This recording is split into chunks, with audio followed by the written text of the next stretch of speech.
पश्चिमी हुलाक गिब्बन, जिन्हें सफ़ेद भूरे गिब्बन के रूप में जाना जाता है, भारतीय उपमहाद्वीप में रहने वाले एकमात्र बानर हैं।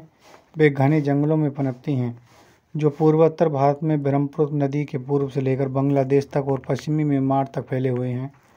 हो सकता है कि कुछ आबादी सुदूर दक्षिण पूर्वी तिब्बत में रहती हो। इस क्षेत्र का परिदृश्य घने उष्णकटिबंधीय सदाबहार वर्षा वनों और उष्णकटिबंधीय चौड़ी पत्ती वाले पहाड़ी या पहाड़ी जंगलों, उष्णकटिबंधीय मानसून सदाबहार जंगलों का मिश्रण है। वे आमतौर पर 260 से 4900 फीट 80 से 1500 मीटर के बीच की ऊंचाई पर रहती हैं। मणिपुर उत्तर पूर्वी भारत में केवल कुछ ही व्यक्तियों को 8000 फीट और 2500 मीटर से ऊंचाई पर रहने के लिए देखा गया है। 2005 में पश्चिमी और पूर्व हुलाक गिब्बन के दो प्रजातियों को अलग अलग रूप में वर्गीकृत किया गया था।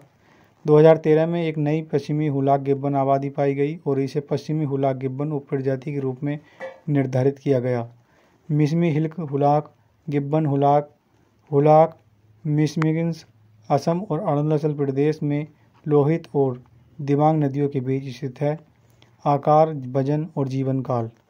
नर और मादा के बीच आकार में अधिक अंतर नहीं होता। उनका वजन 13 से 19 पाउंड यानी 6 से 9 किलोग्राम के बीच होता है और उनकी लंबाई 23 से 35 इंच 60 से 90 सेंटीमीटर के जंगल में 35 साल तक जीवित रह सकती हैं ये।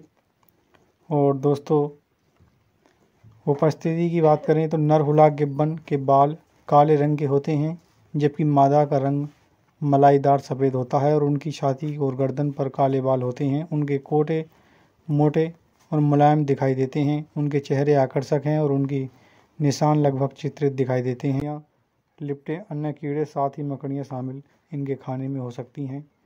चैनल को सब्सक्राइब करें, वीडियो को लाइक